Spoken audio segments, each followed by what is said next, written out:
কুমিল্লার প্রত্যন্ত অঞ্চল লাকসামের ক্ষুদ্র মাঠ থেকে আন্তর্জাতিক পর্যায়ে ক্রিকেটার আহমদুল্লাহ গল্প শুনবো আজকে।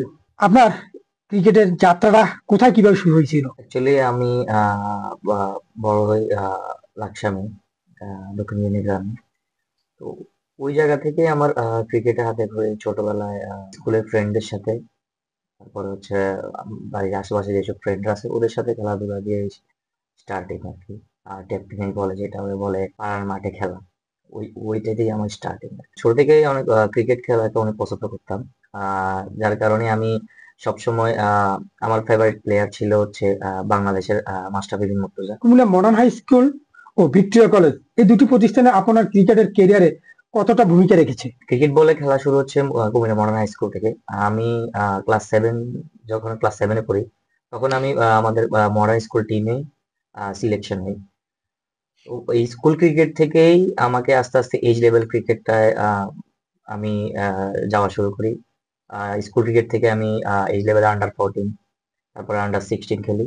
তারপর যখন আমি ভিক্টোরিয়া কলেজে ভর্তি হই, তারপর আমি ওইখান থেকে আন্ডার 18 ডিস্ট্রিক্ট টিমে জয়েন হই। তারপর আমাদের যে ভিক্টোরিয়া কলেজে T20 টুর্নামেন্ট হয় সবগুলো কলেজ নিয়ে, ওইগুলোতে খেলাধুলা নিয়েই আমার ক্রিকেট বলের যে খেলাধুলা এজ লেভেলের ওইটা শুরু হয়। চট্টগ্রাম বিভাগীয় দলের অনূর্ধ্ব যে খেলা আপনি খেলেছেন তার অভিজ্ঞতা কেমন ছিল? এজ লেভেলে একটা জিনিস হচ্ছে কি, আমরা যখন ডিভিশনে খেলতে যাই তখন অ্যাকচুয়ালি ওই সময় আমাদের ক্ষেত্রে এমন মানে এমন জিনিসই সবসময় দেখতাম যে কুমিল্লা ডিস্ট্রিক্টে যেসব প্লেয়াররা আমরা খেলতে চিটাং ডিভিশনে যাওয়া হতো, ম্যাক্সিমাম টাইম আমাদেরকে একটু মানে অন্য টাইপের করে মানে দেখা হইতো আর কি। যেমন মনে করেন যে কুমিল্লা ডিস্ট্রিক্টে যখন আমরা বলতাম যে হ্যাঁ, কোন ডিস্ট্রিক্টের প্লেয়ার, কুমিল্লা ডিস্ট্রিক্টের প্লেয়ার, সো আমাদের লাইনটা আলাদা, অন্য একটা লাইন হতো। অ্যাকচুয়ালি ওই সময়গুলোতে আমাদের কুমিল্লা থেকে প্লেয়ার শুধুমাত্র এইসব পলিটিক্স এর কারণে, আমি জানি না কেন, শুধুমাত্র কুমিল্লার সাথে এমন জিনিস বারবার আমি আমার নিজের দেখা। খেয়াল করেন, গত 17 বছর কুমিল্লা থেকে আন্ডার 19 ন্যাশনাল টিমে সিঙ্গেল প্লেয়ার খেলে না। এই 14 মাসে আপনি দেখেন অলরেডি 5 জন প্লেয়ার 19 ন্যাশনালে খেলে। আগে কোথায় প্রবলেম ছিল? আমাদের কুমিল্লা ডিস্ট্রিক্ট আমাদের যে ফেডারেশন ছিল এখানে প্রবলেম ছিল, নাকি মেন যে হেডকোয়ার্টার ওইখানে প্রবলেম ছিল? তো আপনার একটা জিনিস মনে রাখতে হবে যে এইজ লেভেলে যদি পলিটিক্স বন্ধ না হয়, দুর্নীতি বন্ধ না হয়, তাহলে বাংলাদেশের যে নেক্সট জেনারেশন ক্রিকেটের, যে নেক্সট জেনারেশন, ওইটা কখনোই ভালো আসবে না। আমি যখন ছিলাম তখন আমি এই জিনিসগুলো অনেক বেশি ফেস করছি। আমার সাথে আমার পরে আমার ছোট ভাইরা আছে অনেক, ওরাও ফেস করছে। তো ওই জিনিসগুলাই আমি বলবো যে এইজ লেভেলের একটা যেন দুর্নীতিটা বন্ধ করে দেওয়া হয়। যেমন আমি আমি এখন আমি আসার পরে আমি আহ, গতবার যখন আসছি এখন দেখছি যে আমাদের আস্তে আস্তে কুমিল্লা থেকে ভালো প্লেয়ার কেন যাইতেছে। ডিস্ট্রিক্ট টিমে যদি 2 নাম্বারে কোনো দুর্নীতি হয় তাহলে তো ওরা উপরে যেতে পারবে না। তা আমার একটাই রিকোয়েস্ট থাকবে যে এখন যেভাবে জিনিসগুলা প্রপারলি, যে অ্যাকচুয়ালি ভালো খেলতেছে ওকে আমি চান্স দিচ্ছি, এই জিনিসগুলোতে সারা জীবন বাংলাদেশের নেক্সট জেনারেশন ক্রিকেট জেনারেশন যেন এই জিনিসটাই সব জায়গা থেকে পায়। ক্রোয়েশিয়া উচ্চ শিক্ষায় গিয়ে ক্রিকেটের নিজেকে প্রতিষ্ঠার গল্পটা একটু যদি বলতেন। কোভিড এর ভিতরে আমি এইচ লেভেল ক্রিকেট খেলার পর যখন আমি বুঝলাম যে না, এখানে আমাকে দিয়ে কিছু হবে না, কারণ হচ্ছে কি আমি সব জায়গায় দেখতেছি যে প্রবলেম। সো তারপরে আমি ডিসিশন নিলাম না, আমি বাইরে চলে যাব। তারপরে আমি কোভিড এর ভিতরেই আমি ক্রোয়েশিয়া চলে যাই।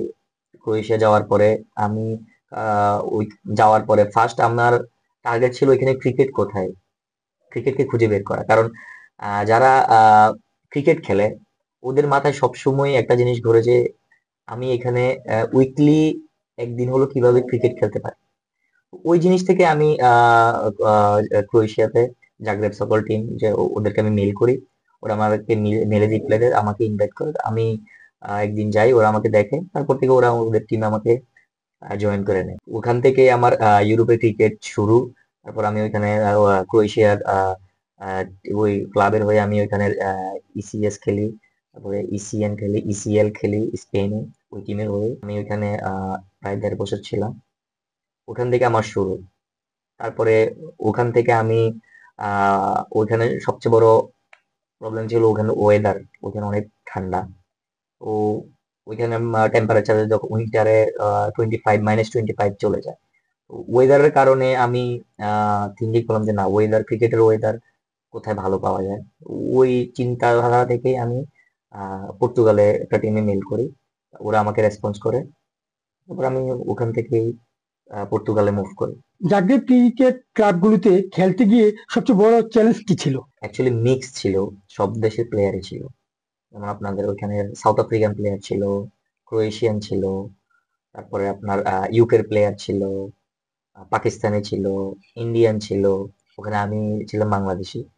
তো নর্মাল জিনিস, আমি একজন বাংলাদেশি মানুষ, বাংলাদেশি প্লেয়ার, আমাকে অনেক কিছুই ফেস করতে হয়, কারণ হচ্ছে আমি তো ওইখানে নিউ, আমি অ্যাজ এ নিউ কামার। আস্তে আস্তে আহ, ওদের সাথে ম্যাচ করা, ওখানের ওয়েদারের সাথে ম্যাচ করা, কারণ টোটালি ওইখানের ওয়েদার টোটালি ডিফারেন্ট, বাংলাদেশ থেকে টোটালি অপোজিট সাইড ওয়েদার। তো ওয়েদার অ্যান্ড নিউ প্লেয়ারদের সাথে ম্যাচিং করাটা টোটালি অন্যরকম ছিল। নেদারল্যান্ডসে খেলছি, তারপরে স্পেনে খেলছি, পর্তুগালে খেলা হয়েছে, স্পেনে খেলা হয়েছে, ক্রোয়েশিয়া খেলা হয়েছে, তারপরে আমার স্লোভেনিয়াতে খেলা হয়েছে।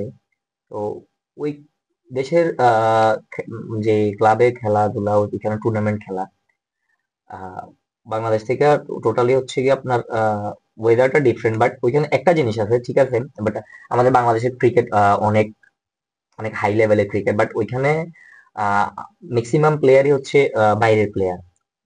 ওরা ফুটবলে একটু ওদের মনোযোগ বেশি, এটা নর্মাল সবাই জানে, বাট আস্তে আস্তে ক্রিকেটও ডেভেলপ করতেছে। ওইখানে হচ্ছে আপনার ওই ক্লাব গুলো আপনার হচ্ছে এমন যে, বাংলাদেশে একটা ক্লাব আপনি যদি খেলেন, আপনাকে আপনি এখানে টাকা পাবেন, বাট ওখানে বাংলাদেশে যদি আপনি খেলেন টাকা পাবেন, বাট রেসপেক্ট এখানে অনেক কম। বাট ওইখানে আমি একটা যে আমি সবচেয়ে ওইখানে আমার পছন্দের জিনিস হচ্ছে কি, ওইখানের প্রত্যেকটা প্লেয়ারকে ওই জায়গার মানুষরা, ওই জায়গার ক্লাবের মেম্বাররা, ক্লাবের ওনাররা যে পরিমাণ রেসপেক্ট করে, আমি দেখি নাই বাংলাদেশের ন্যাশনাল টিমের প্লেয়ারকে ওই পরিমাণ রেসপেক্ট করে কিনা। কারণ আমাদের বাংলাদেশে এমন যে একজন প্লেয়ার 2 দিন খারাপ খেললেই পরের দিন ওকে গালাগালি করা হয়, ওকে অন্যরকম চোখে দেখা হয়। তো ওই দেশে ওই জিনিসগুলা নাই, আপনি ভালো খেলেন খারাপ, সবাই আপনাকে অ্যাপ্রিসিয়েট করবে। নিজের দেশে জাতীয় দলে খেলার সুযোগ না পেলেও পর্তুগাল জাতীয় দলের সুযোগ পেলেন। পর্তুগালের জাতীয় ক্রিকেট দলে নির্বাচিত হওয়ার মুহূর্তটা কেমন ছিল?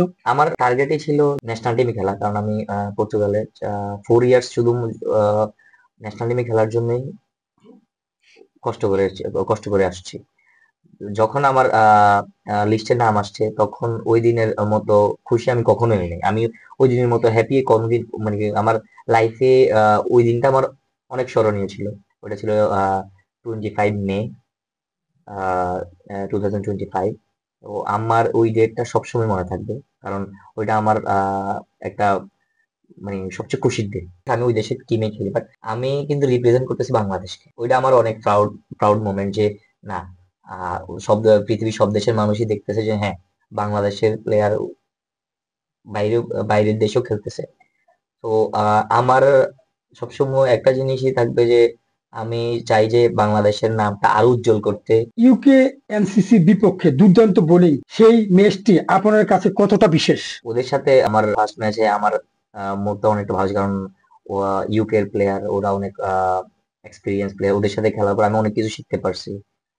কারণ হচ্ছে আমরা তো ওইখানে একটা হচ্ছে নতুন নতুন প্লেয়ার আসে, এক একজনের এক্সপিরিয়েন্স এক এক রকম, বাট ওরা অনেক অ্যাপ্রিসিয়েট করছে আমাকে এই কারণে যে, তুমি তোমার এই জিনিসগুলো, তুমি তো এখানে গ্রিন ম্যাটে খেলা হচ্ছে, যদি টার্ফে হয় তুমি আরো অনেক ভালো করবে।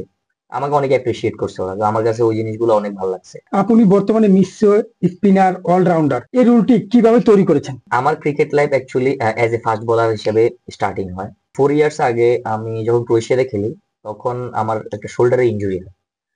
শোল্ডারে ইনজুরি হওয়ার কারণেই আমি অ্যাকচুয়ালি আমার ফাস্ট বোলিং ক্যারিয়ার থেকে আমি চেঞ্জ করে আমি অ্যাজ এ মিস্ট্রি স্পিনার হিসেবে প্র্যাকটিস করা শুরু করি। আমি 2 ইয়ার্স এটা নিয়ে কাজ করার পরেই আমি অ্যাজ এ মিস্ট্রি স্পিনার হিসাবে টিমে জায়গা করে নিই। যে আমি এমন না যে হঠাৎ করে চেঞ্জ হয়ে গেছে, না, 2 ইয়ার্স আমি এটা নিয়ে কাজ করছি। যে আমি এখানে ইউরোপে খুব কম মিষ্টি স্পিনার দেখতে পাওয়া যায়, কারণ যার কারণেই আমি ওই জিনিসটা চুজ করে নিয়েছি, যেহেতু হার্ড জিনিস চুজ করি, সবসময় আমি ওই জিনিসটাই ট্রাই করছি যে হ্যাঁ আমি যদি হার্ড জিনিস চুজ করি তাহলে আমার প্রায়োরিটিটা একটু বেশি থাকবে। তো ওই থেকেই আমার মাথায় প্ল্যান আসছে যে হ্যাঁ, না আমি এটাই করি। ইউরোপিয়ান লিগের সেরা বোলার সহ যেসব পুরস্কার পেয়েছেন, আপনার কাছে কোনটি সবচেয়ে প্রিয়? আমার কাছে সবচেয়ে প্রিয় হচ্ছে আমি যখন স্পেনের বার্সেলোনাতে খেলতে যাই, আহ ওই সময় আমাদের একটা ম্যাচ ছিল, আমরা টোটালি ফুল টিম আমরা ডাউন যে আমরা ম্যাচ হারবো, কারণ ওই গ্রাউন্ডে রান হচ্ছে 200। আমাদের রান ছিল 100, 130। আমরা সবাই ভাবছি আমরা ম্যাচ হেরে যাব। ওই ক্ষেত্রে হচ্ছে ওটা হচ্ছে ওই ম্যাচে আমরা জাগুয়ার সিটির সাথে ম্যাচ ছিল। ওই ক্ষেত্রে 3 ওভারে অলরেডি ওই টিম 65 স্কোর করে ফেলছে 3 ওভারে। তারপরে ক্যাপ্টেন আমাকে বোলিং নিয়ে আসে। ফার্স্ট ওভারে আমি 1 রান দিয়ে 2 উইকেট নিই। তারপর আমার সেকেন্ড ওভার আমি আবার আসি, আমি আরো 2 উইকেট নিয়ে নিই। তো ওই 4 উইকেট নেওয়ার ফলে ওদের যে টপ অর্ডার আমি ওদের কোলাপস করে দেওয়ার পরেই ওই টিম আমাদের সাথে ম্যাচ হারে। 107 রানে ওরা অল আউট হয়ে যায়। তো ওই আমার সবচাইতে ওই ম্যাচ আমি ম্যান অফ দ্য ম্যাচ হই। ওই ম্যাচটা আমার সবসময় মনে থাকে, কারণ আমাদের এগেইনস্টে যে টিম ছিল ওই টিমের যে ব্যাটিং লাইন আপ ছিল, আপনি জানেন ওয়ার্ল্ডে একজন রেকর্ড করছে, হামজা সেলিমদার। ও টিমের ওপেনার ব্যাটসম্যান ছিল। তো ওই টিমের সবগুলা ব্যাটসম্যানই অনেক ভালো ছিল। ওরা কোনো আমাদের আমাদের সাথে ম্যাচ হওয়ার আগে ওরা কোনো ম্যাচ হারে না। তো ওরা ওই ম্যাচই ফার্স্ট হারছে। তো ওই ম্যাচের কথা আমি সবসময় মনে করি। ইভেন আমরা যখন ফ্রেন্ডরা কথা বলি, সবাই সবসময় ওই ম্যাচটার কথাই সবাই মনে করে যে না, ওই একটা ম্যাচ ছিল টোটালি আনপ্রেডিক্টেবল। আপনার পরবর্তী লক্ষ্য কি? ফ্র্যাঞ্চাইজি লিগ গুলো আছে ওইগুলা খেলা। আর যেখানে ফ্র্যাঞ্চাইজি, দুবাইতে, ইউএসএ, ইউকে তে, হোয়াটএভার, যে কোনো জায়গায় ফ্র্যাঞ্চাইজি লিগ গুলা খেলা। আর আমার সবচেয়ে বড় হচ্ছে আমি সারা জীবন মৃত্যুর আগ পর্যন্ত ক্রিকেটের সাথে জড়িত থাকতে চাই। সেই জন্য আমি আমার বেস্টটা ট্রাই করতেছি। হয়তো আমি আমার যখন ক্রিকেট খেলার এজ চলে যাবে তখন আমি এজ এ আম্পায়ার না হয় এজ এ কোচ হিসাবে আমি সারা জীবন ক্রিকেটের সাথে জড়িত থাকবো। ওইটাই আমার ফিউচার প্ল্যান। বাংলাদেশ তরুণরা যারা ক্রিকেট ক্যারিয়ার করতে চায় তাদের জন্য আপনার পরামর্শ কি? তাদেরকে আমি একটা কথাই বলবো, হার্ড ওয়ার্ক করা, চ্যালেঞ্জকে অ্যাকসেপ্ট করা। সব সময় যে জিনিসটা সবচাইতে বেশি হার্ড ওই জিনিসটাকেই অ্যাকসেপ্ট করে নাও, তাহলেই লাইফে ক্রিকেট দিয়ে কিছু করা পসিবল। আমি যদি সবসময় সেফ খেলতে যাই, সেফ গেম খেলি, তাহলে আমাকে দিয়ে কিছু হবে না, আমাকে এক্সট্রা অর্ডিনারি কিছু করতে হবে। আপনার পরিবার আপনাকে কতটা সমর্থন দিয়েছিলেন? যখন স্কুলে পড়ি তখন অ্যাকচুয়ালি সবাই ফ্যামিলির একটাই আশা থাকে যে হ্যাঁ তুমি স্টাডি করো, তুমি পড়াশোনা করো। ফার্স্ট প্রায়োরিটি পড়াশোনা, স্টাডি হয়ে থাকে। তার মধ্যে দিয়েও আমার ভাই আব্দুস সুবহান, আমার ভাই, উনি আমাকে সবসময় একটা কথাই বলে, পড়াশোনা পড়াশোনা ঠিক রাখবা, তার মধ্যে তোমার যে জিনিসটা, তোমার মন যেটা চায়, তোমার মন যদি বলে তুমি ক্রিকেটে তোমার ক্যারিয়ার করতে পারো, তুমি ক্রিকেট নিয়ে থাকো, আমার কোনো সমস্যা নেই। বাট পড়াশোনা রাখতে হবে, কারণ তোমাকে পড়াশোনা শেষ করতেই হবে। ইভেন আমি যখন বাইরে যাই ওই সময় আমার সবসময় ক্রিকেট খেলে, ওই সময় আমাকে ফোন দিয়ে হ্যাঁ আজকে কি হয়েছে, কালকের প্ল্যান কি, হ্যাঁ ভালোভাবে খেলো, তুমি করতে পারবা, সবসময় আমাকে মেন্টালি সাপোর্ট দিছে। আমি আমার ভাইয়ের কাছে সবসময় কৃতজ্ঞ।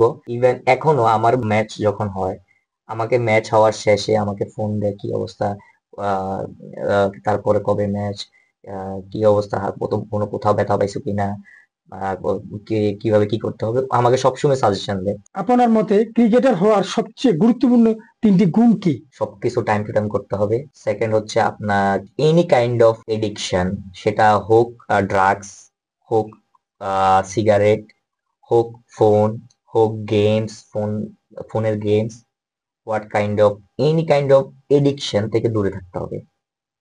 আর থার্ড হচ্ছে হার্ড ওয়ার্ক করতে হবে। যদি সুযোগ হয় নিজ মাতৃভূমি বাংলাদেশ ও কুমিল্লার জন্য কি করতে চান? আমি ICC umpiring coaching first level course শেষ করছি অলরেডি। আইসিসির কোচিং লেভেল ফার্স্ট যেটা ওইটা শেষ করছি। তো আমার ফিউচার প্ল্যান হচ্ছে আমি যদি কখনো সুযোগ পাই আমি অবশ্যই আমার মাতৃভূমিকে, আমার দেশটা দেওয়ার ট্রাই করব। আজকে আমরা যার গল্প শুনলাম তিনি বাংলাদেশে তার প্রতিভার সুযোগ না পেলেও পর্তুগালের জাতীয় দলে খেলোয়াড় হিসেবে খেলছেন। মাদক থেকে যদি মুক্ত থাকা যায় যুব সমাজ, ক্রিকেট নয় সর্বগেম সর্বক্ষেত্রে বাংলাদেশ এগিয়ে যাবে। বাহার রায়হান, সময় সংবাদ, কুমিল্লা।